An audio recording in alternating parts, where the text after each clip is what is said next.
Waalaikumsalam warahmatullah. Sehat Ustaz? Ya, apa kabar Ustaz? Alhamdulillah sehat Ustaz. Sehat. Assalamualaikum Ustaz. Assalamualaikum. Izin Ustaz. Silakan dulu Ustazah. Assalamualaikum Ustaz. Assalamualaikum warahmatullah. Oke, silahkan. Jadi begini Ustaz, jadi kami berlima ini alhamdulillah sudah menyelesaikan modul 1 pada kegiatan guru penggerak kami Ustaz. Jadi sebagai penutup di modul 1.4 atau di modul 1 ini kita mendapatkan tugas untuk memberikan sejenis pelatihan atau praktik baik atau berbagi kepada guru-guru kita di sini tentang apa yang kami dapatkan selama belajar di guru penggerak ini Ustaz.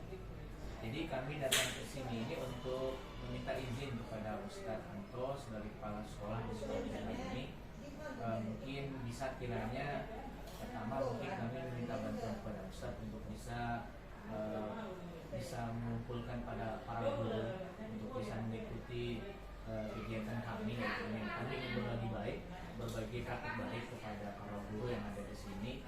Jadi pertama kami minta izin kepada Ustadz Anto, mungkin nanti para guru akan kasih tahu waktu pembelajarannya di kelas dan segala macamnya.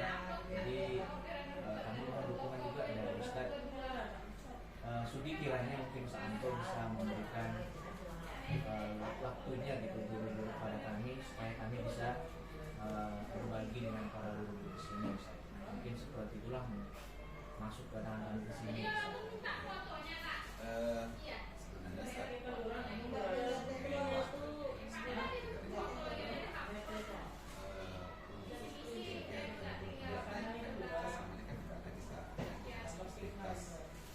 Jadi kalau untuk prakteknya ini kan tidak semua guru, terus guru kan tidak bisa karena jadi kita sesuaikan saja karena guru-guru kita yang tidak mengajar pada saat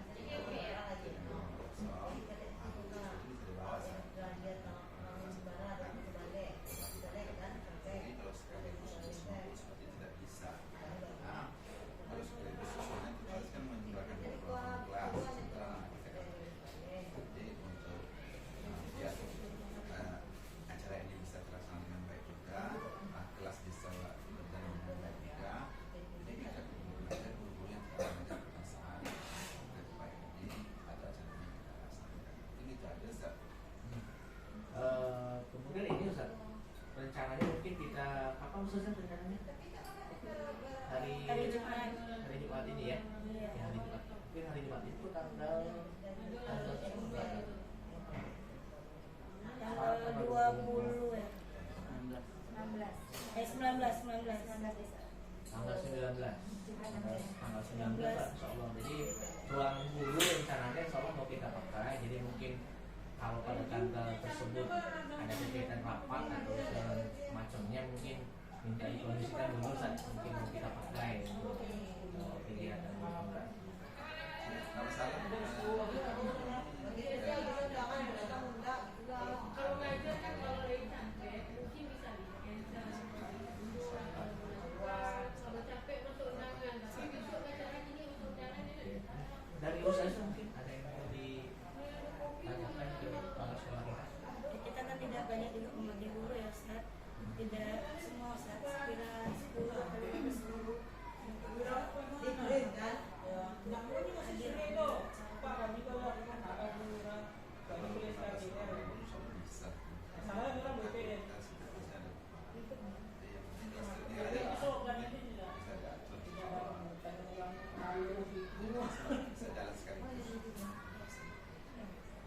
Mungkin kalau nanti bila tidak memungkinkan, dikhawatirkan kita mengganggu proses pembelajaran di kelas, mungkin alternatif kita setelah pulang sekolah aja misalnya. Kalau misalnya nanti di jam sekolah kita mengganggu pembelajaran di kelas, jadi alternatifnya kita gunakan waktu setelah kita pulang sekolah. Mudah-mudahan guru bisa lebih banyak ikut daripada yang kita targetkan. Mudah-mudahan sih bisa lebih dari 10 orang. atur dengan baiknya aja Ustaz. Kan kalau semakin banyak guru yang ikut untuk terbaik ini semakin baik sebenarnya. Jadi kalau untuk upload kalau memang bisa dilakukan, tidak apa-apa, silakan. Terima kasih ya atas dukungan para pada kegiatan kita ini, dan nanti kita bisa memberikan kontribusi yang terbaik. Baik, Ustaz, ada lagi yang perlu saya ya mungkin itu maksud kedatangan kami berlima ini ke ruangan Ustaz, ingin meminta izin untuk kegiatan Guru Penggerak besok Ustaz. Mungkin mohon maaf sebelumnya kalau nanti mengganggu waktunya Ustaz karena sibuk, atau mungkin nanti ruangan yang mau kita pakai mungkin nanti agak berantakan dan segala macamnya, kami mohon maaf. Dan berikutnya kami ucapkan terima kasih Ustaz atas dukungannya kepada kami yang sekarang ini sedang menyelesaikan pembelajaran di Guru Penggerak Ustaz. Jadi mungkin kami mohon pamit Ustaz, mau melanjutkan pembelajaran di kelas lagi Ustaz. Ya, Ustaz, silakan itu.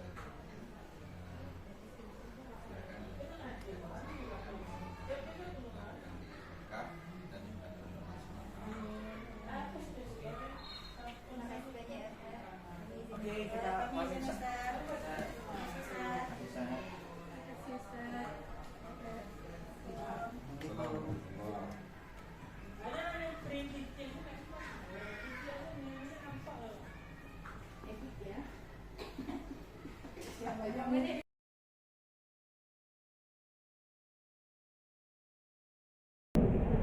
Baik, bismillahirrahmanirrahim. Assalamualaikum warahmatullahi wabarakatuh. Waalaikumsalam warahmatullahi wabarakatuh. Terima kasih kepada Ustaz dan Ustazah yang sudah melapangkan waktunya untuk mengikuti kegiatan kami siang ini. Mudah-mudahan mendatangkan manfaat buat kita semua. Perkenankan kami mau menyampaikan tentang perkenalkan dulu, saya Maizara, CGP Angkatan 9. Dalam hal ini saya akan menyampaikan tentang disiplin positif dan kebajikan secara universal. Sebelum kita masuk ke dalam materi disiplin positif dan kebajikan universal, kita lihat dulu apa makna dari pendidikan menurut Ki Hajar Dewantara. Ki Hajar Dewantara mengatakan bahwa seorang guru itu, pendidik itu adalah seperti ibarat petani, ya. Petani, dia tugasnya adalah merawat, bagaimana memang menyiapkan tanah yang akan ditanami oleh tanaman yang akan ditanamnya itu, bagaimana dia menyiapkan. Dia tidak punya kuasa untuk menjadikan tanaman itu seperti apa. Maksudnya, misalnya dia seorang petani padi, maka yang dirawat itu adalah padi, nanti yang tumbuh itu adalah padi juga. Jadi tugas pendidik itu adalah dia merawat, menjadikan bagaimana padi itu tumbuh dengan subur, menjaga tanahnya, menjaga padi tersebut dari hama. Itulah tugas seorang pendidik, ya. Ini Ki Hajar Dewantara juga menyatakan bahwa kita lihat, ya, kita ambil contoh perbandingan dengan hidup tumbuh-tumbuhan seorang petani menanam padi misalnya, hanya dapat menuntun tumbuhnya padi. Ya. Ia hanya dapat menuntun tumbuhnya padi. Ia dapat memperbaiki kondisi tanahnya, memelihara tanaman padinya, memberi pupuk, membasmi ulat-ulat atau jamur-jamur yang mengganggu hidup tanaman padi tersebut, ya. Jadi di sini Ki Hajar Dewantara mengatakan bahwa sekolah itu adalah lahannya, ya, dan pendidik itu adalah guru-gurunya, ya, yang akan petani itu adalah guru-gurunya.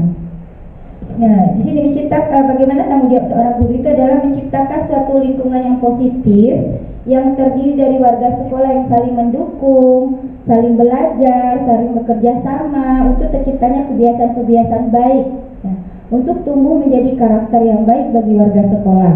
Dan pada akhirnya karakter-karakter itu akan menjadi kebiasaan baik dan membentuk budaya positif di sekolah tersebut. Itu adalah tanggung jawab seorang guru, membentuk karakter bagi anak-anak muridnya. Nah, kita lanjutkan, ya. Ini ada beberapa tentang makna kontrol, ya. Makna kontrol ada menurut Dr. William Glasser dalam kontrol teori yang kemudian hari berkembang dan dinamakan dengan choice theory, meluruskan beberapa miskonsepsi tentang makna kontrol. Ilusi guru mengontrol murid, ya. Pada dasarnya kita tidak dapat memaksa murid untuk berbuat sesuatu jika, ya, murid tersebut memilih untuk tidak melakukannya. Walaupun tampaknya guru sedang mengontrol perilaku murid, hal demikian terjadi karena murid saat itu sedang mengizinkan dirinya dikontrol. Saat itu bentuk kontrol guru menjadi kebutuhan dasar yang dipilih oleh murid. Teori kontrol menyatakan bahwa semua perilaku memiliki tujuan, bahkan terhadap perilaku yang tidak disukainya. Misalnya kita mengontrol murid untuk dalam disiplin, misalnya meletakkan alas kaki. Ketika murid itu kita kan mengontrol, kita senang ya ketika mereka patuh, kita menyuruh mereka meletakkan alas kaki. Kita lihat dia patuh, pada saat itu dia memang bersedia dirinya dikontrol oleh guru, karena kebutuhannya pada saat itu ya. Terus ada juga beberapa miskonsepsi, ilusi bahwa semua penguasaan positif efektif dan bermanfaat. Penguatan ya, ilusi bahwa semua penguatan positif efektif dan bermanfaat. Penggunaan penguatan positif atau bujukan adalah bentuk-bentuk kontrol.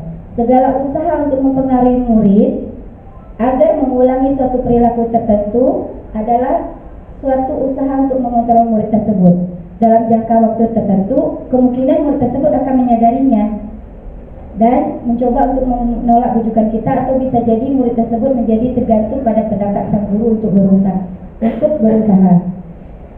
Terus berikutnya, ilusi bahwa kritik dan membuat orang merasa bersalah dapat menguatkan karakter. Menggunakan kritik dan rasa bersalah untuk mengontrol murid menuju pada identitas gagal ya. Mereka belajar untuk merasa buruk tentang diri mereka.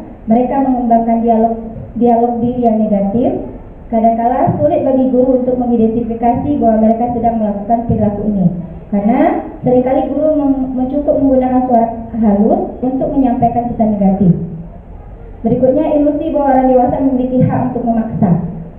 Banyak orang dewasa yang percaya bahwa mereka memiliki tanggung jawab untuk membuat murid-murid berbuat hal-hal tertentu.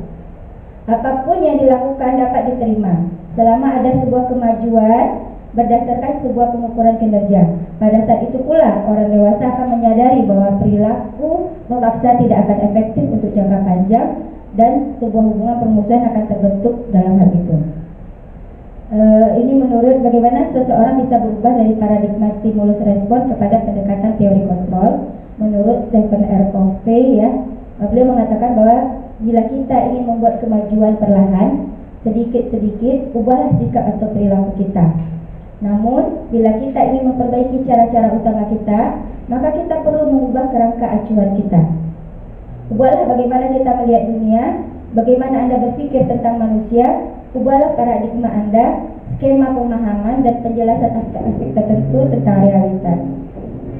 Ini perbedaan antara stimulus respon dengan teori kontrol. Kalau pada stimulus respon, realitas atau kebutuhan kita sama, sedangkan pada teori kontrol, realitas atau kebutuhan kita itu berbeda. Berikutnya, semua orang melihat hal yang sama, sedangkan pada teori kontrol, setiap orang memiliki gambaran yang berbeda. Pada stimulus respon, kita mencoba mengubah orang agar berpandangan sama dengan kita, sedangkan pada teori kontrol, semua perilaku memiliki tujuan. Dan pada stimulus respon, orang lain bisa mengontrol saya, sedangkan pada teori kontrol, hanya Anda yang bisa mengontrol diri Anda. Terus pada stimulus respon berikutnya, saya bisa mengontrol orang lain, sedangkan pada teori kontrol, Anda tidak bisa mengontrol orang lain. Pemaksaan ada pada saat bujukan gagal, sedangkan pada teori kontrol, kolaborasi dan konsensus menciptakan pilihan-pilihan baru. Terakhir, model berpikir menang kalah kalau pada stimulus respon, sedangkan pada teori kontrol, model berpikirnya menang-menang. Ini, jadi dari teori tadi kita bisa menciptakan makna disiplin ya. Makna disiplin ini menurut Ki Hajar Dewantara. Sekarang mari kita lihat makna disiplin ya. Ini merupakan dikemukakan oleh Ki Hajar Dewantara, di mana kedua pakar pendidikan mengartikan disiplin sebagai bentuk kontrol dirinya, yaitu belajar untuk kontrol diri agar dapat mencapai tujuan yang mulia. Tujuan mulia di sini mengacu pada nilai-nilai atau prinsip-prinsip mulia yang dianut seseorang. kita namakan nilai-nilai tersebut sebagai nilai kebajikan universal. Jadi dalam pendidikan ini ada beberapa nilai-nilai kebajikan universal yang kita ambil dari beberapa teori, dan itu kita gunakan dalam menciptakan budaya positif di sekolah kita, di tempat kita mendidik ya. Ini nilai kebajikan tersebut, ini ada beberapa pendapat ya, dari ini profil pelajar Pancasila yang memang kita gunakan pada kurikulum Merdeka. Ada beriman, bertakwa kepada Tuhan Yang Maha Esa dan berakhlak mulia, mandiri, bernalar kritis, berkebinekaan global, bergotong royong dan kreatif. Itu pada nilai-nilai Pancasila. Dan nilai-nilai dari profil Pancasila pada kurikulum Merdeka. Kita juga lihat dari primary year program ya, sikap murid itu nilai-nilai kebajikan yang mau kita tanamkan dalam budaya positif di sekolah kita itu ada toleransi, rasa hormat, integritas, mandiri, menghargai, antusias, empati, keingintahuan, kreativitas, kerjasama, percaya diri, dan komitmen. Juga menurut 9 pilar karakter Indonesia, cinta Tuhan dan segenap ciptaannya, kemandirian dan tanggung jawab, kejujuran, amanah, diplomatis, hormat dan santun, dermawan, suka menolong dan gotong royong, percaya diri, kreatif dan pekerja keras, kepemimpinan dan keadilan, baik dan rendah hati, toleransi, kedamaian dan kesatuan. Menurut petunjuk seumur hidup dan keterampilan hidup menurut lifelong ya, keterampilan hidup itu dapat dipercaya, lurus hati, pendengar yang aktif, tidak merendahkan orang lain, memberikan yang terbaik dari diri, petunjuk hidup ya. Nah, ada juga peduli, penalaran, bekerja sama, kebersamaan, keingintahuan, usaha, keluasan, fleksibilitas, berorganisasi, kesabaran, keteguhan hati, kehormatan, memiliki rasa humor, berinisiatif, integritas, pemetaan masalah, sumber pengetahuan, tanggung jawab dan perubahan. Ada empati, ini menurut The Seven Essential Virtues ya. Ada empati, suara hati, kontrol diri, rasa hormat, kebaikan, toleransi dan keadilan. Nah, ini dia nilai-nilai kebajikan yang ada dalam teori pendidikan. Nah, nilai-nilai kebajikan inilah yang nanti akan kita jadikan tujuan utama kita dalam mendidik anak-anak ya. Kita mengarahkan anak-anak untuk disiplin bukan karena ingin dikontrol oleh kita, tapi kita ingin dia melakukan itu dengan tujuan nilai-nilai kebajikan ini tadi. Jadi kita menanamkan nilai-nilai kebajikan ini kepada anak agar ketika dia melakukan disiplin diri itu berasal dari dalam dirinya sendiri. Motivasinya motivasi internal, bukan terpaksa, tapi karena memang dia paham nilai apa yang akan diinginkannya, nilai apa yang akan menjadi tujuannya. Untuk disiplin positif ini ya, nanti insya Allah akan dijelaskan kembali penjelasannya oleh teman kami berikutnya. Terima kasih atas waktunya. Assalamualaikum warahmatullahi wabarakatuh. Bismillahirrahmanirrahim. Assalamualaikum warahmatullahi wabarakatuh. Oke, Ustazah, insyaallah terima kasih dulu ya atas kesempatannya bisa hadir pada acara praktik baik ya, sharing praktik baik dari kami guru penggerak. Perkenalkan, nama Ana Radian dari CGP Angkatan 9 Kota Pekanbaru. Insyaallah akan melanjutkan presentasi dari Ustazah Meza tadi, bahwa tadi sudah disebutkan bahwa motivasi seorang ya, ada teori kontrol, juga ada respon. Ada respon ya. Nah, itu tentang menciptakan apa tadi sebelumnya? Disiplin. Nah, sekarang Ana akan lanjutkan ya. Kita akan masuk ke dalam bahasan tentang teori motivasi, kemudian juga hukuman, kemudian restitusi. Motivasi, hukuman, restitusi, sekali lagi penghargaan. Nah, di sini sebelumnya Ana jelaskan ada menurut Diani Gosen ya, ada 3 sasaran motivasi. Kenapa sih seseorang itu melakukan suatu perilaku? Ya. Seseorang itu berperilaku itu karena ada 3 motivasi. Yang pertama, dia melakukan perilakunya seperti itu karena satu, menghindari hukuman atau menghindari ketidaknyamanan. Jadi orang itu akan berperilaku baik nih misalnya karena dia nggak mau kena hukuman atau dia nggak nyaman dengan sesuatu, maka dia melakukan kebaikan itu atau melakukan sesuatu yang baik. Itu yang pertama motivasi. Yang kedua, dia melakukan sesuatu yang baik itu karena ingin dapat imbalan atau penghargaan dari orang lain. Jadi misalnya dia ingin jadi orang yang disiplin, tapi tujuan utamanya adalah ingin dapat pujian dari orang lain. Dia ingin dipuji sama orang bahwa dia orang yang dia orang disiplin, dia orang yang selalu datang pagi. Jadi tujuan utamanya untuk dia bisa berperilaku baik itu bukan karena dari dirinya, tapi karena ingin dapat pujian atau penghargaan dari orang lain, atau nanti bisa dapat penghargaan dari sekolahnya. Dan yang ketiga itu adalah dia untuk orang yang punya motivasi, mereka ingin jadi orang seperti apa. Mereka motivasinya dalam diri mereka sendiri. Mereka punya nilai-nilai yang mereka yakini bahwa mereka melakukan sesuatu kebaikan itu bukan karena orang lain, bukan karena takut hukuman, tapi ada yang diyakininya di dalam dirinya, bahwa dia melakukan sesuatu itu adalah untuk dirinya dan demi kebaikan dia. Jadi motivasi itu datang bukan karena dari luar, tapi betul-betul dari dalam dirinya. Nah, selanjutnya kita akan juga bahas di sini nanti tentang restitusi sedikit. Apa sih restitusi sebetulnya, saudara? Di sini kita pengenalan budaya positif yang utama ya di dalam CGP ini. Restitusi itu adalah bagaimana cara kita menegakkan menciptakan kondisi kalau anak melanggar aturan. Jadi kita bisa mengkondisikan anak bagaimana sih kita menanggapi anak yang melanggar dari aturan yang ada.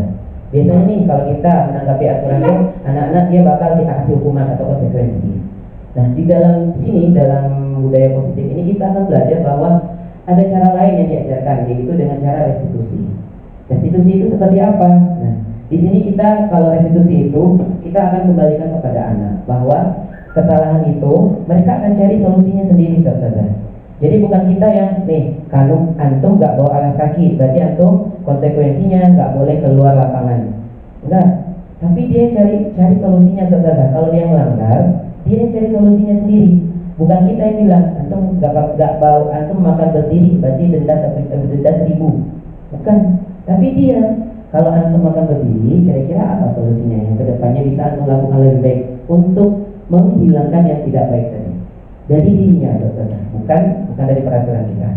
Nah, selanjutnya anak masuk ke dalam hukuman dan konsekuensi. Sini ada beberapa perbedaan sedikit aja anak baca ya. Yang intinya kalau di sini itu ya, kalau di hukuman itu udah pasti buat anak gak nyaman, saudara. Ya, hukuman itu sudah pasti menyakitkan. Hukuman itu membuat orang jengkel, ya, itu hukuman. Kemudian kalau dari konsekuensi itu sesuatu yang harus terjadi. Kalau anak melanggar sesuatu, apa konsekuensinya? Itu harus terjadi, ya. Pokoknya kalau konsekuensi sesuai aturan, itu ciri khas konsekuensi. Tapi kalau hukuman, saudara, hukuman itu di luar dari aturan. Ya, kita nih aturan sekolah misalnya kalau anak yang bawa uang jajan lebih dari 20.000, maka aturan sekolah disimpan dulu sama ustazahnya, nanti baru pulang dikembalikan misalnya. Kalau hukuman, berarti uang jajan lebihnya disita, tidak sesuai aturan, itu hukuman, ustazah. Yang bisa itu mendadak, dan kalau dilakukan itu hukuman itu buat orang itu jengkel, buat anak itu dia dongkol dan menyakitkan. Itu hukuman, ustazah. Jadi sesuatu hal yang kita menegakkan aturan itu, tapi dia tuh gak suka jadinya. Aturannya kan kita berharap nih dengan adanya disiplin positif, dia bisa dari dirinya sendiri berdisiplin itu. Tapi karena tadi dengan adanya hukuman dia tuh merasa malas kena hukum. Jadi nanti kayak tadi dia berperilaku baik karena takut dihukum. Nah seperti itu. Nah, tapi kalau misalnya kalau pakai restitusi, dia ini terkadang menentukan pilihan. Kayak tadi dibuka open sharing kita. Nih antum, kita nggak bilang kalau restitusi itu kita nggak bilang antum salah, ya. Antum terlambat ya, kebiasaan terus nih. Antum lagi kebiasaan datang dalam orang terus antum bawa takbir.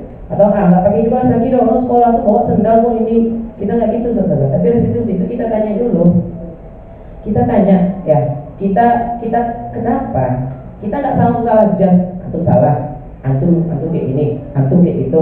Jangan dijudge, saudara. Nanti mentalnya down, jatuh.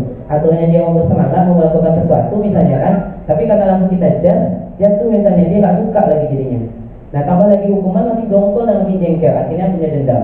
Nah, tapi kalau restitusi itu kita dikasih, kenapa nggak pakai alas kaki? Mau kemana? Nah, kita akan tanya dulu mau kemana. Kenapa sih nggak pakai alas kaki? Boleh nggak tahu? Saya ke situ, saya buru-buru. Tadi ada mau ambil sesuatu lupa duit anda misalnya ketinggalan. Tadi ada duit yang ketinggalan. tanya sama mereka kira-kira pakai alas kaki, nggak pakai alas kaki tuh di lapangan itu kira-kira baik atau tidak. Tanya sama mereka, gali sama mereka, perbuatan yang mereka lakukan itu salah atau tidak. Jadi buat kita yang menentukan itu salah, enggak, kita gali sama mereka. Kalau yang mereka perbuat, yang mereka lakukan pelanggaran itu salah, jadi mereka mengakui, oh yang dilakukan itu salah loh, gitu saudara. Nanti solusinya gimana? Nah, kira-kira nih menurut antum dari yang sudah melakukan tadi apa ya solusinya supaya tidak terjadi lagi di kemudian hari? Suruh mereka bereksplorasi saudara. Kita bantu boleh, tapi bukan dari kita. Atau ya bisa atau bawa sendal 10 ya sehari 1. Enggak, bukan. Itu kayak hukuman lagi. Tapi mereka, kira-kira apa ya? Kalau menurut gini gimana? Kasih yang mereka bisa meningkatkan disiplin mereka. Itu yang restitusi saudara. Nah lanjut aja ya. Ini perbandingannya aja. Nah, kalau satu lagi itu kalau hukuman itu dari kita aja. Hukuman itu kita yang tentukan, nggak ada murid dong. Tapi kalau konsekuensi kita kesepakatan guru sama murid. Kalau restitusi anak, itu saudara ciri khasnya. Ya. Lanjut. Jadi intinya kalau kita pakai restitusi itu saudara, kita berusaha menanamkan kedisiplinan positif pada diri anak, tapi dari dirinya, bukan dari kita. Yang kita biasakan selama ini kan biasanya, kenapa tuh? Kok ngambil duit orang, ngambil barang orang lain, tanpa izin lagi, boleh gak kayak gitu sih? Nah, biasanya kan kita kayak gitu. Harusnya kita tanya, bisa jadi dia nih ngambil duit orang lain, saudara, ada sesuatu yang ingin dipenuhinya. Ternyata misalnya setelah kita tanya, antum kenapa mengambil duit orang? Gak dikasih uang jajan dari Umi Ustaz, lapar. Harusnya kan kita tanya saudara, ya kan? Gak langsung kita bilang, antum pencuri, jelas barang orang lain itu ambil. Harusnya kita tanya saudara, antum kenapa mengambil barang orang lain? Oh ternyata setelah ditanya dia gak dikasih duit jajan sama orang tuanya. Ternyata ada sesuatu kebutuhan yang dipenuhinya. Itu yang harus kita cari tahu saudara. Jadi kita tuh gak mutlak langsung jatuhi hukuman, gak gitu saudara. Kita belajar dari mereka menggali sesuatu itu, kenapa melakukan itu, kemudian nanti dicari tahu, buat mereka meyakini bahwa yang mereka lakukan itu caranya gak betul. Kita ajarkan mereka gimana sih cara yang betulnya, kemudian kita arahkan untuk cari solusi. Itu intinya budaya positif dari restitusi saudara. Oke saudara, kita lanjut ya. Jadi dari tadi kita dapat membedakan apa itu hukuman, kemudian konsekuensi, kemudian juga apa itu restitusi ya. Nah berdasarkan bagian di atas, maka kita bisa menyimpulkan bahwa hukuman bersifat tidak terencana ya saudara. Jadi kita tahu nih bahwa hukuman itu mendadak tuh saat itu, kalau ada pelanggaran siswa saat itu, maka saat itu juga hukuman itu terpikirkan oleh guru. Nah kemudian apa lagi? Anak atau murid tidak tahu apa yang terjadi ya, dan tidak dilibatkan. Hukuman bersifat satu arah dari pihak guru yang memberikan dan murid hanya menerima suatu hukuman tanpa melalui suatu kesepakatan. Jadi kalau kita kasih hukuman nih, anak itu langsung ya menerima hukuman itu tanpa ada diskusi dengan muridnya. Kita nih, itu kan melanggar ya, tidak bawa buku di luar.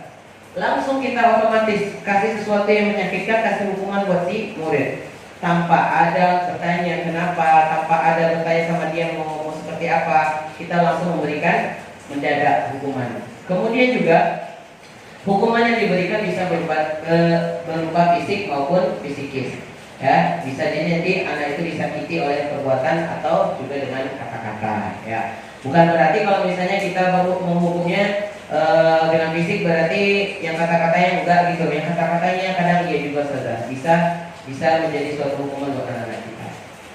Nah selanjutnya nih, sebelum itu coba kita lihat ya. Kira-kira saudara bisa bedakan nggak ini apa ya?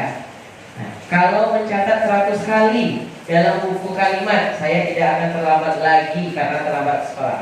Itu masuk apa? Hukuman ya. Itu hukuman ya saudara ya, bukan konsekuensi. Karena tidak berhubungan, dia datang terlambat ke sekolah, masa ditambah tugas lagi untuk mencatat 100 ya.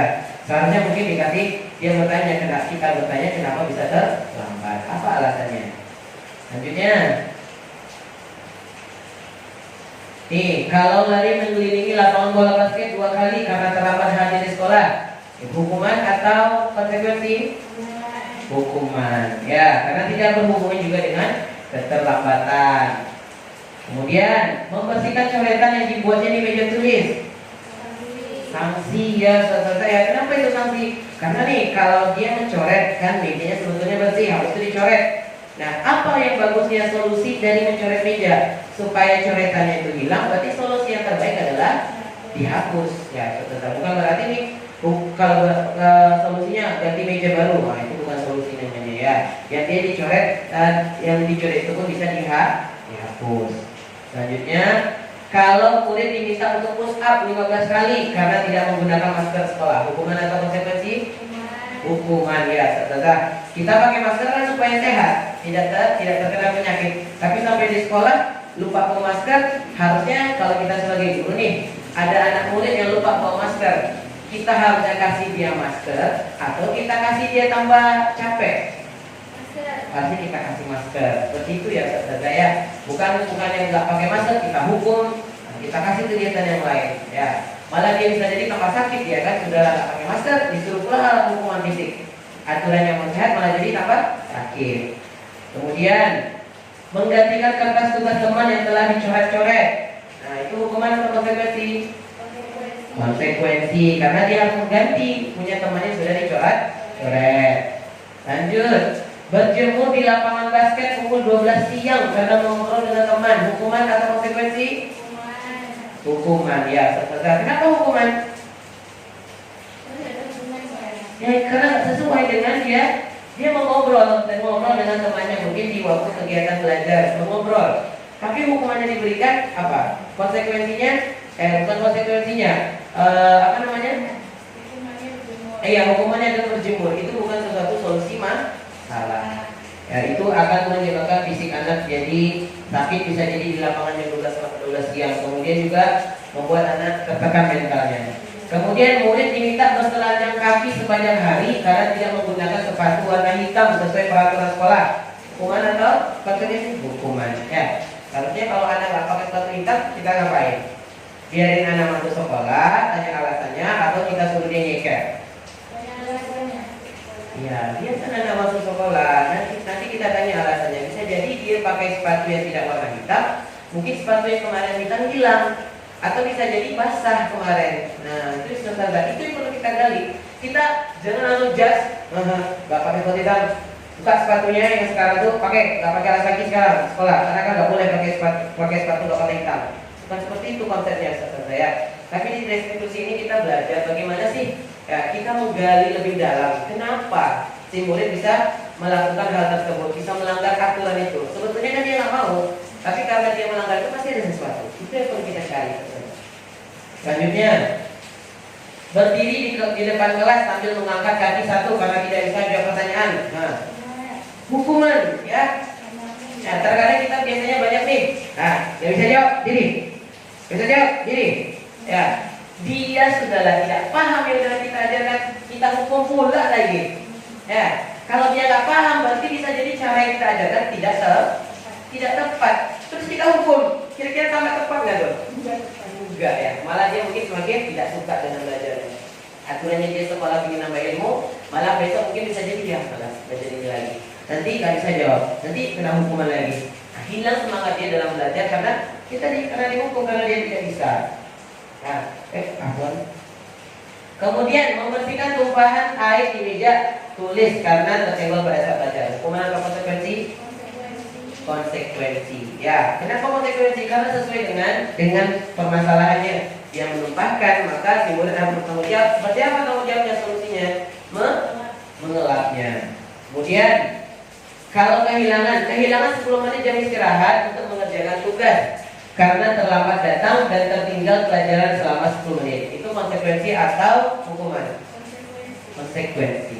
Ya, di sini kita kasih kenapa ini konsekuensi? Karena kita tidak membiarkan si anak itu untuk kehilangan 10 menitnya cuma-cuma. Jadi kita tetap kasih mereka pengganti, tidak hilang 10 menitnya itu sia-sia. Kita tetap berikan ilmu yang dia kehilangan di 10 menit pertama itu. Jadi istilahnya gak ada sisa gitu, kita gak berikan sisa untuk waktunya sia-sia gitu. Semuanya kita berikan untuk si murid. Selanjutnya, duduk di bangku di pinggir lapangan pada jam istirahat. Tidak diizinkan bermain oleh guru piket karena mencederai teman saat bermain di lapangan. Kira-kira itu sanksi atau hukuman? Sanksi. Iya, Ustazah, kalau sudah bisa mengganggu atau mencederai teman, disuruh tidak boleh bermain itu sesuai dengan konsekuensi atau sanksi ya. Karena sudah mengganggu atau bisa melukai orang lain, jadi harus dipisahkan terlebih dahulu. Nah, itu nanti dilanjutkan ke restitusi ya, Ustazah. Kemudian terlambat hadir di pembelajaran daring 15 menit dan diminta untuk tinggal 15 menit sesudah kelas selesai untuk membahas ketertinggalan pembelajaran. Sama ya, seperti tadi ya, konsekuensi yang Ustazah. Kemudian lari mengelilingi lapangan basket 2 kali karena terlambat 10 menit untuk pelajaran PJOK. Konsekuensi atau hukuman? Konsekuensi. Jadi suruh lari loh. Tadi ada juga datang terlambat tapi disuruh lari. Itu hukuman. Nah, ini termasuk konsekuensi atau sanksi ya Ustazah. Karena sesuai di lapangan olahraga kalau dia terlambat pertama itu biasanya untuk apa? 10 menit pertama. Biasanya untuk pemanasan. Pemanasan di dalam olahraga biasanya ada dulu gerakan-gerakan tangan yang untuk pemanasan atau habis itu disuruh lari juga pemanasan. Jadi cocok ya Ustazah dengan pembelajaran olahraga. Nah, membersihkan WC karena mematahkan pensel kawannya. Itu hukuman ya Ustazah ya. Yang dipatahkan itu pensel temannya. Masa solusinya membersihkan WC? Apakah ada hubungannya antara patahkan WC? Patahkan pensil dengan membersihkan WC? Ya, walaupun sebetulnya membersihkan WC itu tepat, baik sebetulnya kan. Itu hukuman yang baik statusnya kan, karena membersihkan. Tapi tidak cocok dengan permasalahannya. Yang harus diselesaikan yaitu patahan pensil teman itu bagaimana kita menyelesaikannya. Bukannya malah membersihkan WC ya. Jadi anak tuh nggak selesai masalahnya yang tadi, pensil kawannya masih dibiarkan aja gitu ya. Kemudian nih, nah di sini terakhir ya Ustazah. Tentang penghargaan ya, penghargaan itu pengaruhnya hanya jangka pendek ya Ustazah dan gak jangka panjang. Kemudian penghargaan itu gak efektif ya. Karena apa? Orang motivasinya nanti untuk melakukan sesuatu itu hanya karena ingin dapat hadiah atau ingin hanya dapatkan penghargaan. Kemudian penghargaan itu merusak hubungan. Kenapa sih bisa merusak hubungan? Kalau orang lain nih dikasih penghargaan, sedangkan kita temannya juga kira-kira kita ini sama lah dengan teman kita nih, perbuatannya atau perilakunya baik sama-sama. Tapi yang dapat penghargaan teman satu yang kita enggak. Kita gimana perasaannya? Sakit nggak? Sakit, dan kita juga kadang bisa ini loh Ustazah ya. Ada timbul rasanya karena saya kok rasanya sama kayak beliau, tapi kok beliau aja dapat penghargaan, saya kok enggak. Pasti akan ada rasa seperti itu. Nah itu Ustazah ya, penghargaan itu bisa merusak hubungan. Kemudian penghargaan itu mengurangi ketepatan ya.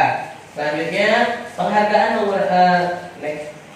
itu menurunkan kualitas ya. Aturannya karena sebelumnya dengan dia tidak dikasih penghargaan itu dia bersungguh-sungguh melakukan sesuatu. Oh, dia nggak ada motivasinya itu dalam diri dia. Dia ingin baik. Dia ingin melakukan sesuatu itu dengan baik, dengan sempurna. Tapi ketika ada iming-iming penghargaan, jadi dia berubah niatnya. Yang tadi sebetulnya ingin berkualitas baik, dia ingin dapat hadiah doang. Itu akan menurunkan kualitasnya Ustazah. Yang sebelumnya bisa lebih baik tanpa ada penghargaan, tapi setelah dikasih penghargaan kualitasnya itu lebih turun. Kemudian penghargaan itu mematikan kreativitas. Ya, dengan dikasih penghargaan itu, ya ini Ustazah Anda baru tahu juga ya, bisa mematikan kreativitasnya. Kemudian penghargaan itu menghukum. Ya, Ustazah kenapa? Ya, yang lain itu merasa dihukum ketika dia tidak dapat penghargaan seperti yang tadi. Ya. Kemudian motivasi dari dalam dirinya nggak ada. Kalau untuk yang penghargaan di sini kan, saat seorang belajar untuk pertama kali menggabungkan huruf-huruf kata serta menyadari bahwa dia dapat membaca, timbul pijar di matanya dan sebuah senyuman di wajahnya. Anak tersebut begitu gembira bahwa dia telah mempelajari dan menguasai suatu keterampilan baru. Kesadaran akan kemampuannya bahwa dia sudah dapat membaca sesungguhnya sudah merupakan sebuah penghargaan. Nah, itu selesai penghargaan itu. Kita nggak perlu penghargaan itu dengan harus memberikan barang. Kita harus terang-terang mendapat barang ngasih pujian. Nggak perlu seperti itu. Hal yang sederhana yang bisa kita berikan itu sudah cukup bisa memberikan penghargaan kepada orang lain. Oke, Ustazah, mungkin itu aja dari anak. Ya, intinya nih kita tadi udah belajar tentang teori motivasi. Ada tadi motivasi kepada hukuman, ada konsekuensi, ada restitusi. Ya, di situ kita tahu kenapa orang yang melakukan sesuatu, apakah karena hukuman, apakah karena penghargaan, ataukah karena motivasi dalam dirinya. Ya. Kemudian tadi sudah tahu perbedaan antara hukuman, restitusi, dan konsekuensi. Ya, kita di sini Ustazah ya, ilmu baru yang menurut Anda yang baru dapatkan itu adalah bagaimana cara kita menyelesaikan permasalahan suatu pelanggaran murid kita dengan cara restitusi ya saudara. Restitusi itu kita menggali lebih dalam. Bagaimana caranya si siswa bisa menyelesaikan permasalahan itu datang dari dirinya, dan kita tidak menjudge atau menghakimi si anak itu salah, perbuatan kamu salah, dan membuat mereka semakin down. Seharusnya kalau di dalam Al-Quran aja Allah udah bilang, kata Allah nih, kalau kamu udah salah, Allah tuh marah ya. Tapi Allah suruh apa ke kita? Kembali ke Allah, tobat lagi. Itu bahasanya di Al-Quran. Kamu melakukan maksiat, kata Allah, tobat lagi, kembali ke saya, kembali ke Allah, itu bahasanya.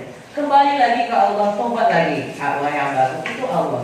Apalagi kita sebagai guru yang menuntun anak-anak murid kita, sudah sepatutnya kita bisa memanusiakan manusia. Maka menurut saya ini adalah hal yang luar biasa. Jika ketika kita menemukan anak yang berbuat salah atau murid berbuat salah, maka kita cari tahu dulu. Jangan marahi mereka.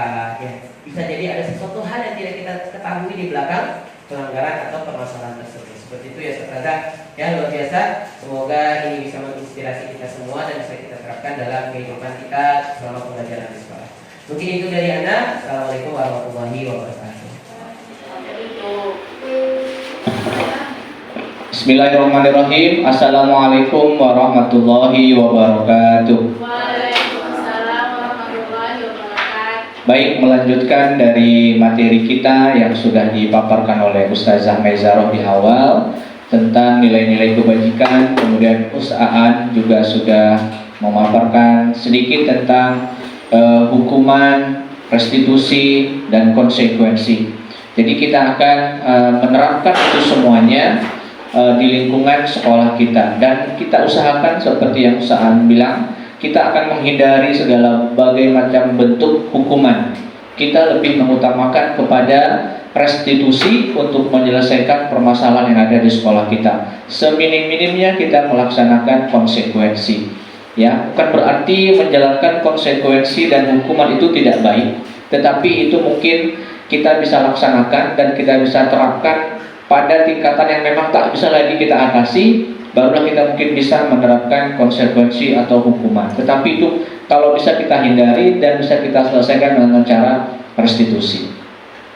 Untuk menerapkan nilai-nilai kebajikan yang sudah dipaparkan oleh Ustazah Maizaroh tadi, nilai-nilai kebajikan tersebut kita akan memulainya dari lingkungan yang paling kecil di sekolah kita. Lingkungan yang terkecil itu adalah kelas. Kita akan memulai membuat sebuah namanya keyakinan kelas, yang kita harapkan nanti dari keyakinan kelas tersebut akan muncul nilai-nilai kebajikan yang bisa diterapkan di sekolah kita, yaitu nilai-nilai kebajikan yang memang muncul dari dalam diri siswa, karena tidak ada dorongan apapun, ya, tidak ada karena takut ini, karena ingin mendapatkan itu. Jadi memang murni atas kesadaran siswa tersebut untuk melaksanakan nilai-nilai kebajikan yang ada di sekolah kita. Sebagai contoh, yang ini yang kita main dulu ya, yang ini belum kayaknya. Ustazah Dani melihatnya ada berapa harimau di sini? Ada 4. Ustazah Suci biar gak ngantuk boleh juga mencari hari. Ustazah Fatimah yang agak kurang apa tadi kayaknya? 12. Wush, banyak ya. Kakinya dihitung kan? Jangan wajahnya aja, wajah harimau. 11 ya. Kalau di sini cuma nampak 4. Situ 4. Iya, itu tuh. Yang jelas nampak kan ada 4 ya kan? 1, 2, 3, 4. Tapi kan ada yang tersamar-samar. Kita mulai dari bawah. Ini kan harimau juga nih. Ini harimau. Ini harimau juga. Ini harimau juga. Di daun ini bentuk harimau juga. Ini harimau juga. Ini harimau juga. Iya. Di batang pohon ini harimau juga. Paling sudut satu dekat jari antum tadi tuh. Susah ya? Oh ini ya? Ini harimau. 12 ya? Indah, itu satu lagi tuh. Yang hitam tengah-tengah. Ya. Oh iya nih. Ya, harimau 13. Kalau ini menebak berapa jenis hewan yang ada dalam gambar?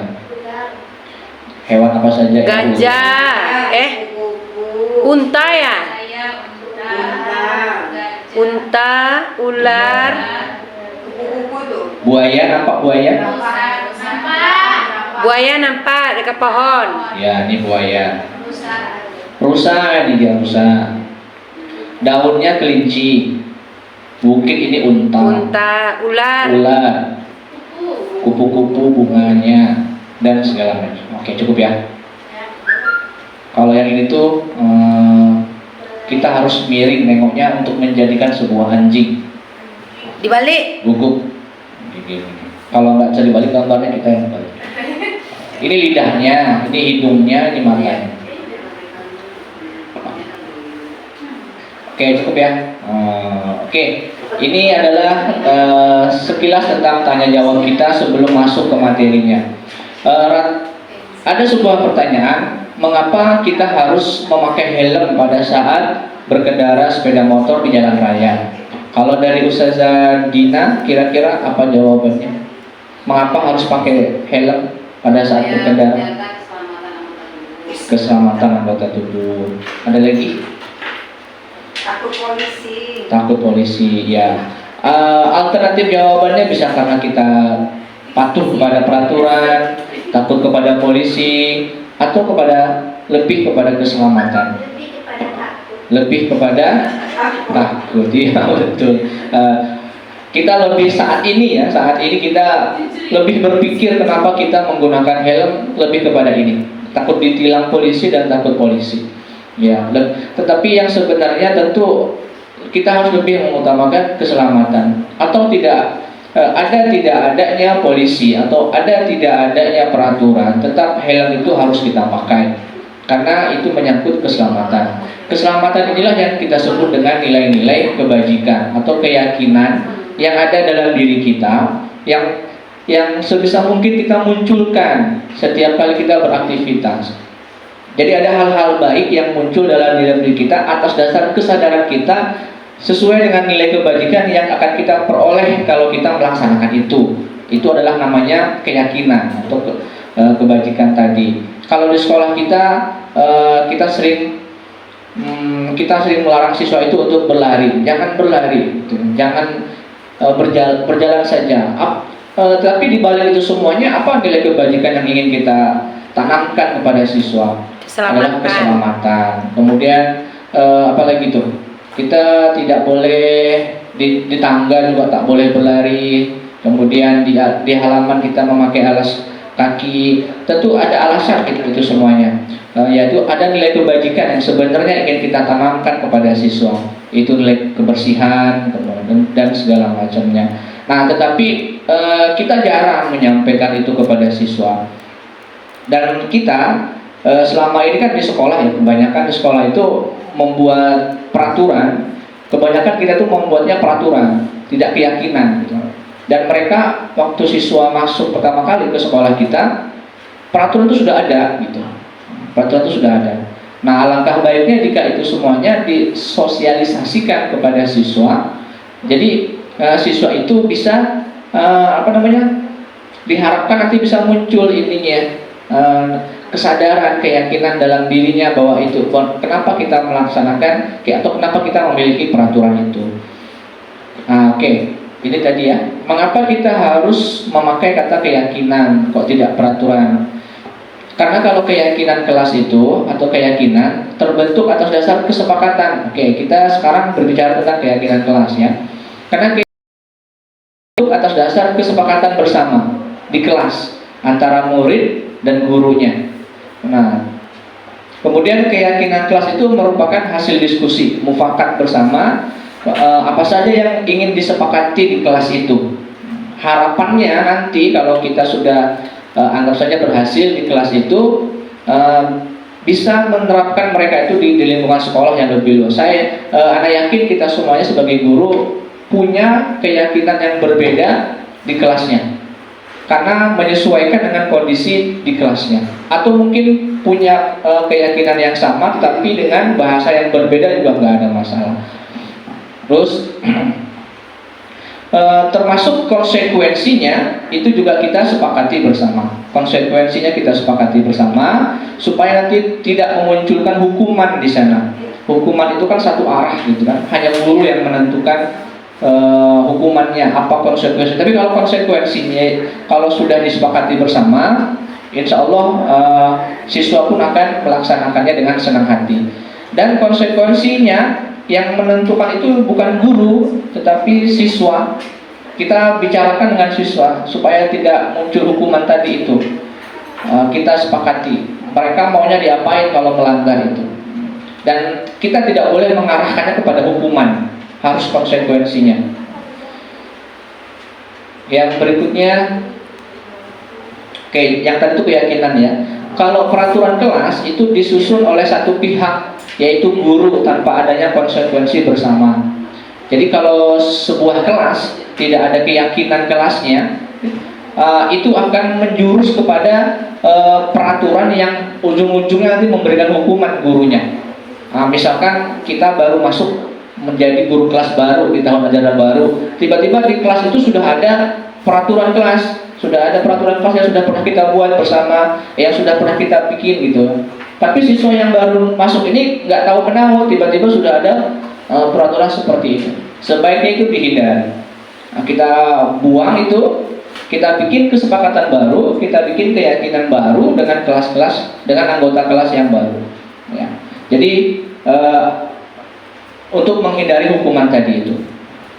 Kemudian, oke, ini yang perlu kita perhatikan saat membuat keyakinan kelas. Pertama, keyakinan kelas itu keyakinan kelas berupa pernyataan-pernyataan universal yang positif ya, dibuat dalam bentuk kalimat positif. Pernyataan universal yang dibuat dalam bentuk kalimat positif. Jadi kita dilarang, tidak boleh, jangan. Nah, itu kita hindari penggunaan kata-kata tersebut di kelas kita. Kemudian poinnya tidak terlalu banyak sehingga mudah diingat dan dipahami oleh para siswa dan anggota kelasnya. Buat seperlunya saja yang ada di kelas kita. Kadang anak-anak kan repot juga, sedikit-sedikit nggak boleh, sedikit nggak boleh ini, nggak boleh itu dan segala macamnya. Yang kira-kira dibutuhkan lah di kelas, yang benar-benar urgent di kelas. Kemudian sebaiknya sesuatu yang diterapkan di lingkungan tersebut ya, berarti menyesuaikan yang kita butuhkan saja, yang kita sesuaikan di kelas kita. Kemudian semua warga kelas hendaknya ikut berkontribusi. Kita usahakan semua warga kelas kita ikut menyampaikan idenya, sarannya mengenai apa sih yang ingin diharapkan dari kelas kita, atau peraturan apa yang ingin disepakati di kelas kita. Yang berikutnya, bersedia meninjau kembali keyakinan kelas dari waktu ke waktu. Jadi keyakinan kelas yang sudah kita sepakati itu harus dievaluasi ya, setiap berapa bulankah, 2 bulan sekalikah, atau berapa. Kira-kira peraturan ini masih cocok nggak? Keyakinan kelas kita ini masih cocok nggak kita terapkan di kelas gitu ya. Kalau masih cocok, kita lanjutkan. Kalau masih banyak yang ada yang sudah cocok tetapi masih ada yang melanggar, ya, kita bicarakan lagi dengan siswa. Intinya guru tidak boleh mengambil keputusan sendiri dalam menjalankan keyakinan kelas ini. Yang berikutnya, apa prosedurnya dalam membuat keyakinan kelas, atau tata caranya seperti apa? Kita persilahkan murid-murid kelas itu untuk mencurahkan pendapatnya tentang peraturan apa yang perlu disepakati di kelas, atau mereka punya impian apa dengan kelas kita. Saya ingin kelas kita ini bersih, Ustaz. Anak ingin kelas ini bersih. Berarti nilai kebajikannya adalah bersih. Kira-kira peraturan yang ingin kita terapkan apa di kelas itu dengan bersih tadi itu? Kira-kira apa? Peraturan apa yang ingin kita membuang sampah pada tempatnya ya. Jadi kita tidak boleh menggunakan jangan buang sampah sembarangan. Bisa saja anak berbicara seperti itu. Jangan buang sampah sembarangan, Ustaz. Oke, tetapi tadi kita sudah sepakat di awal tidak boleh menggunakan kalimat negatif. Berarti nanti peraturannya buang sampah pada tempatnya. Kemudian mencatat semua Dia berhenti nih, gimana caranya? Kelas pertama kita bisa memulainya mempersilahkan murid untuk mencurahkan semua idenya, pendapatnya tentang sekolah atau kelas dia, kelas yang dia impikan seperti apa, dan peraturan apa yang ingin mereka terapkan di kelas dia sesuai dengan kebutuhan di kelas tersebut, yang bisa berbentuk kebersihan, ketertiban, dan segala macamnya. Pokoknya semua ide-ide mereka kita catat, ya, baik itu mereka mencatat sendiri di kertas kemudian ditempel lagi di papan tulis, atau mereka langsung menuliskannya di papan tulis juga bisa. Kemudian susunlah keyakinan kelas sesuai prosedur dan gantilah kalimat negatif menjadi kalimat positif. Kan siswa kan sudah menuliskan tuh semua keyakinan kelas dia, peraturan-peraturan yang ingin dia terapkan di kelas dia. Biasanya kalimat yang dia pakai itu masih bahasa siswa dan tidak baku, dan terkadang ada kalimat-kalimat negatifnya. Ada tidak boleh buang sampah sembarangan, tidak boleh berlari, tidak boleh ribut ketika guru menerangkan. Ada kalimat-kalimat seperti itu biasanya. Nah, tugas kita sebagai guru mengubah kalimat-kalimat negatif tersebut menjadi kalimat yang positif. Kemudian setelah itu ajak siswa untuk menemukan nilai kebajikan apa yang ingin diterapkan dari peraturan yang sudah dia buat itu. Ajak siswa untuk menemukan nilai kebajikan apa yang dihasilkan dari peraturan yang sudah dia buat itu. Sebagai contoh, tidak boleh ribut ketika guru menerangkan. Kita rubah menjadi kira-kira apa tuh? Tidak meribut. Tertib. Oke, mendengarkan guru ketika guru menjelaskan. Tanyakan lagi kepada siswa, kenapa kita harus memperhatikan guru saat guru mengajar? Biarkan siswa yang menjawabnya. Kemudian nanti muncul tuh nilai-nilai kebajikannya. Nah, itulah kemudian kenapa kita tidak boleh berlari di kelas? Kita rubah kalimatnya menjadi berjalan selama berada di kelas. Apa nilai kebajikannya yang kita ingin munculkan? Kok kita tak boleh berlari tadi? Kenapa kita harus berjalan? Nah, itu kita usahakan munculkan terus nilai-nilai kebajikan yang ada di kelas. Harapannya nanti siswa tersebut sadar gitu bahwa peraturan ini hanya sekedar untuk sarana saja supaya muncul nilai-nilai kebajikan tadi dalam dirinya, sehingga nanti dia terbiasa melaksanakan peraturan itu tidak karena ada takut hukuman atau konsekuensi. Memang sadar akan dia itu butuh akan nilai kebajikan itu. Ada nilai positif yang akan dia dapat ketika dia menjalankan peraturan itu. Yang berikutnya, setelah keyakinan kelas selesai dibuat, maka semua warga kelas dipersilahkan meninjau ulang dan menyetujuinya dengan menandatangani. Oke, kita sudah selesai semuanya, sudah menjadi kalimat positif nih. Nah, kita baca satu-satu lagi. Guru membacakan. Yang ini setuju, setuju. Kalau sudah sepakat semuanya, kita tanda tangan bersama. Termasuk guru juga ikut menandatanganinya. Oke, kita kalau sudah setuju, kita tanda tangan ya. Ustadz yang mulai tanda tangan. Oke, lanjutkan. Yang berikutnya, kalau perlu kita cetak. Nah, cetak, kemudian tempel di dinding yang mudah dibaca oleh siswa. Ingatkan terus kepada siswa akan keyakinan kelas tersebut. Jadi setiap kali pembelajaran kita ingatkan. Kalau perlu kita buka lagi yang sudah kita tempel tuh, kita bacakan. Ingat ya, peraturan keyakinan kelas kita adalah nomor ini, memperingat menyimak guru sedang belajar. Oke, kita tempel lagi dan segala macamnya. Jadi kita ingatkan terus. Yang berikutnya kita evaluasi keyakinan terus. Oke, ini contoh kalimat positif ya, mengembalikan barang ke tempatnya, hadir di sekolah tepat waktu, bergantian, menunggu giliran, berjalan di kelas, teras, dan segala macam. Jadi kan sebelum menjadi ini kan kalimatnya masih negatif tuh. Nah, mengembalikan barang pada tempat itu anak-anak kemarin iya ada tidak boleh terlambat ke sekolah, kita ganti menjadi hadir tepat waktu. Tidak berebut, kita ganti menjadi bergantian. Jangan berlari di teras, kita rubah menjadi berjalan di kelas. Ya, ini contoh yang sudah diterapkan di kelas 5, kelas anak. Jadi siswa itu menulis semuanya di kelas impian mereka, tuliskan di papan tulis semuanya. Setelah itu guru merubahnya menjadi kalimat yang positif. Sudah setuju semuanya, tanda tangan. dicetak menjadi sebuah poster, ditempel. Nah, ini ada kurang lebih 10 keyakinan kelas 5. Ini sebelumnya tidak boleh berkelahi. Nah, Hana robah menjadi saling menyayangi. Ya, tidak boleh ini tidak dilarang buang sampah sembarangan kan tadinya. Nah, sekarang sholat tidak boleh.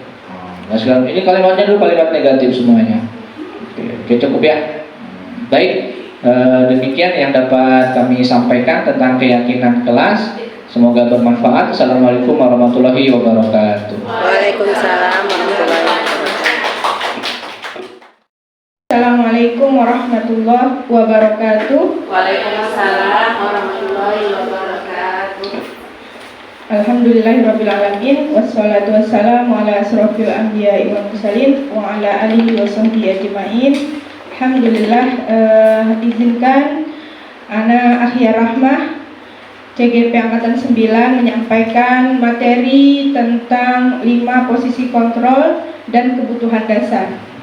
Ini materi melanjutkan apa yang sudah disampaikan oleh teman-teman sebelumnya.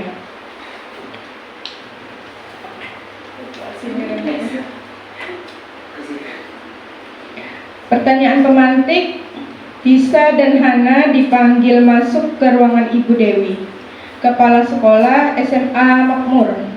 Ibu Dewi baru saja mendapatkan pengaduan dari Ibunda Tisa bahwa Hana menggunakan kata-kata kasar dan merendah-rendahkan Tisa di sosial media. Ini mungkin biasanya kasus anak-anak yang besar ya, karena SMA ya.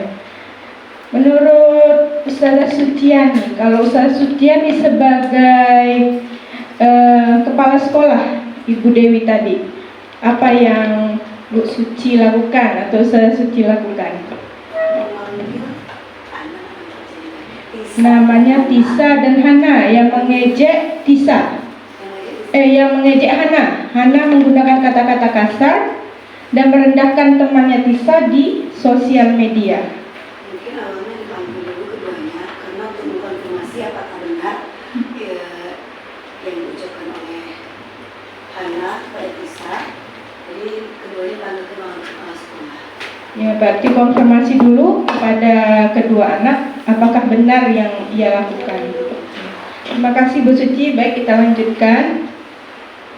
Program disiplin positif yang berpusat pada murid dikembangkan oleh Diane Gosen dengan pendekatan restitusi yang sudah disampaikan oleh teman sebelumnya, yang disebut dengan 5 posisi kontrol. Jadi di sini guru memiliki 5 macam posisi dalam menangani kasus-kasus anak. Guru perlu meninjau kembali penerapan disiplin di dalam ruang-ruang kelas mereka selama ini. Apakah telah efektif?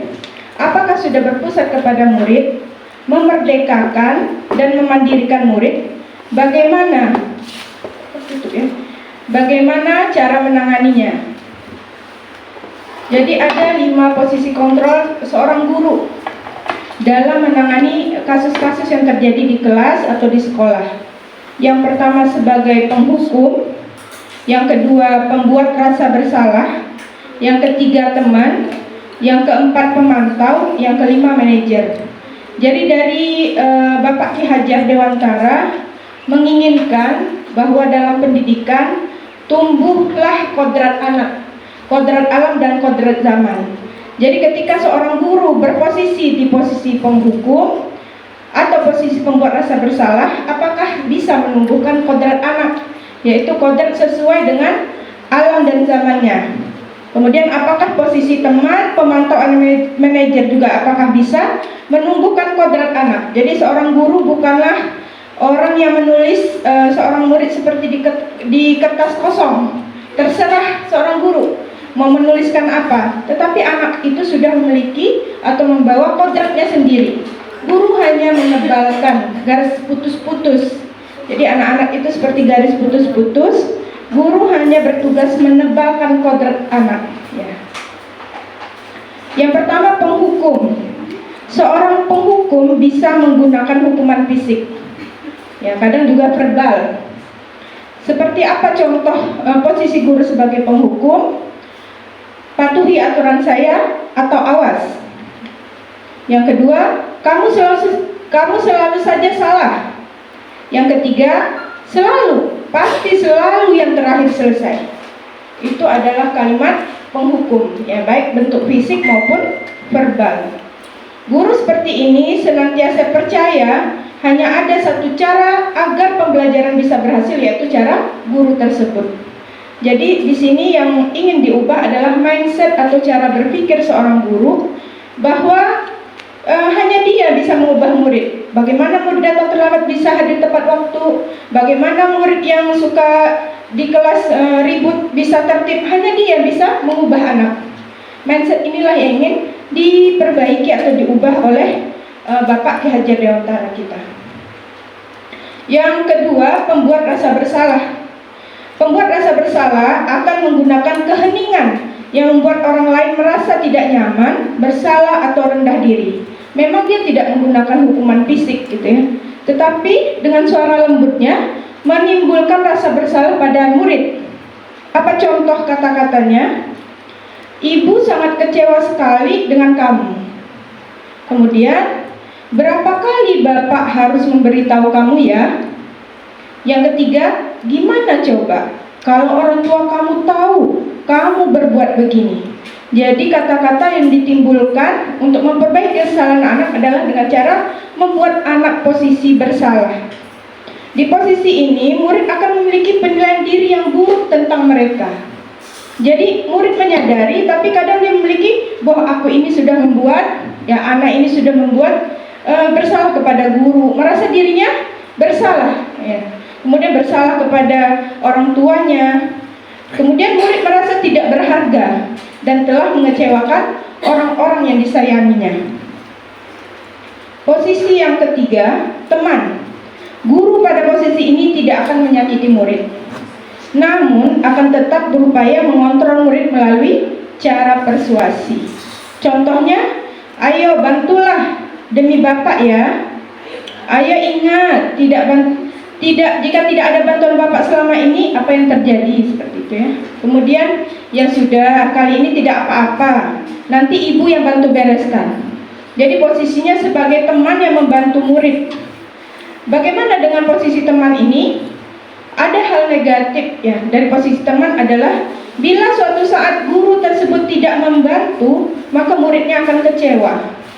Kemudian hal lain yang mungkin timbul adalah murid hanya akan bertindak untuk guru tertentu dan tidak untuk guru lainnya. Contohnya jika guru yang biasa di kelas tidak hadir, maka murid ini kehilangan temannya, kehilangan orang yang selama ini mengerti. Maka ketika guru lain sebagai guru pengganti, maka bisa jadi dia tidak akan tertib, karena dia berbuat karena sosok seseorang, sosok yang berada di yang diseganinya atau yang menjadi temannya. Kemudian yang keempat adalah posisi pemantau.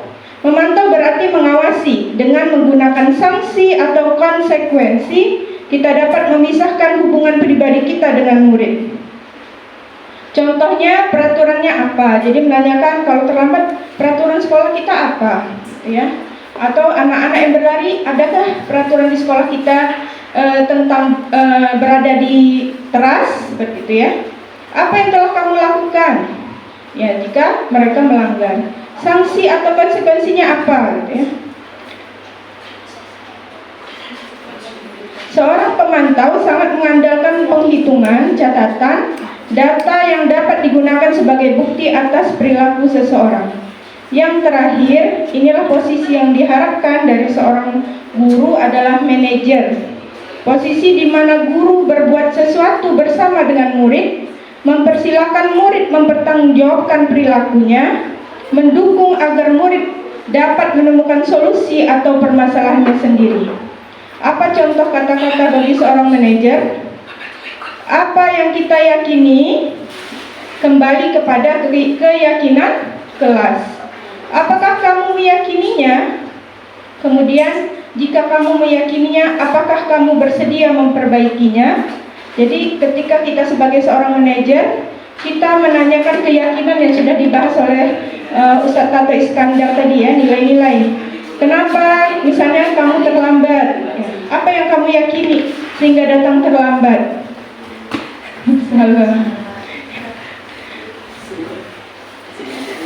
Kemudian apa rencana kamu untuk memperbaiki hal ini? Ya, jadi kita tanyakan kepada anak-anak solusinya. Ya, kemudian apa keyakinan yang membuat dia sehingga hari itu dia datang terlambat, atau apa yang membuat dia hari itu tidak mengerjakan tugas seperti itu. Jadi yang kita posisi sebagai seorang manajer ini ingin mencari solusi yang berasal dari murid, dari dalam diri murid, bukan dari guru. Ya. Jadi kelima posisi tadi, ya, kelima posisi tadi sebagai penghukum, pembuat rasa bersalah, ya, yang 1 dan 2 inilah yang harus dihindari oleh seorang guru, karena penghukum dan pembuat rasa bersalah ini memunculkan tekanan pada diri murid. Ya, posisi yang diharapkan adalah teman, pemantau, manajer, dan yang paling baik adalah posisi sebagai manajer. Ya, bagaimana guru bisa mengajak murid mencari solusi dari dirinya, bahwa dia tahu dia terlambat, apa keyakinan atau peraturan sekolah, ya, keyakinan yang kita bangun. Kalau terlambat apa akibatnya? Oh, berarti dia misalnya terlambat mengikuti pelajaran, kemudian mengganggu teman-temannya. Berarti dia merasa itu berarti sesuatu yang harus diperbaiki selanjutnya. Ya, itulah yang diharapkan dari posisi kontrol ini. Maaf ya Pak, lanjut Pak. Kemudian kebutuhan dasar manusia. Jadi kita, ya, murid-murid kita juga memiliki 5 kebutuhan dasar yang membuat melakukan sesuatu. Jadi tanpa kebutuhan ini mungkin tidak ada motivasi seseorang untuk melakukan sesuatu. Yang pertama, kebutuhan untuk bertahan hidup atau survival. Misalnya dia butuh makan, ya mungkin bisa jadi dia terlambat ke sekolah karena hari itu misalnya rumahnya banjir misalnya, ya, atau gasnya habis, belum ada masak. Ada kebutuhan-kebutuhan yang membuat dia tidak bisa bangun lebih awal, ya, misalnya air, rumahnya habis dan seterusnya. Jadi ada penyebab dia tidak bisa melanggar, ya, dia melanggar peraturan. Kemudian yang kedua, cinta dan kasih sayang. Ada anak-anak yang kadang suka ribut, ya, misalnya di kelas, ternyata dia butuh perhatian. Bisa jadi di rumahnya orang tuanya misalnya lagi sibuk, ya, misalnya dia pulang tapi ayahnya sudah keluar kota, ya, jadi menyebabkan dia kurang kasih sayang, sehingga di sekolah dia mencari perhatian, gitu. Yang kedua, kebebasan atau freedom. Ya, dari kebebasan ini anak-anak ingin mengekspresikan bakatnya, minatnya. Ya, inilah yang mungkin tidak didapatkannya, sehingga dia mencari perhatian, ya, mencari-cari itu di kelasnya. Kemudian kesenangan, ya, hari itu mungkin dia tidak senang pembelajaran matematika misalnya, ya, biasa matematika.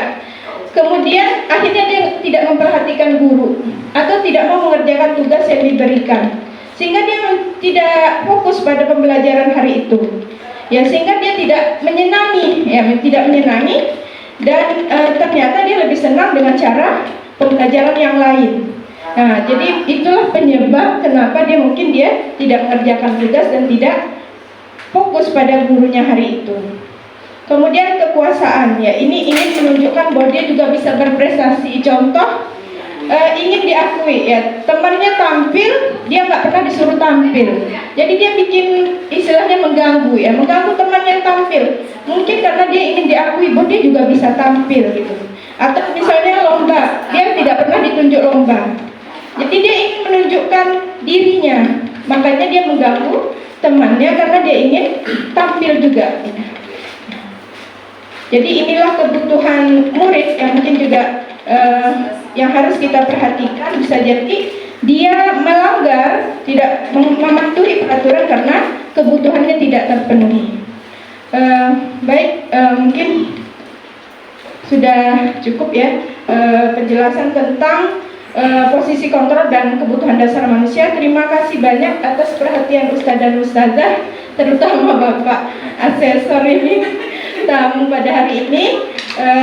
Assalamualaikum warahmatullahi wabarakatuh. Waalaikumsalam warahmatullahi wabarakatuh.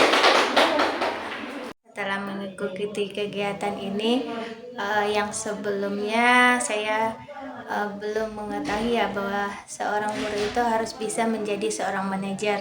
Nah, seorang manajer, kita sebagai seorang pendidik tidak boleh menjadi seorang penghukum atau membuat diri peserta didik menjadi seorang yang merasa bersalah.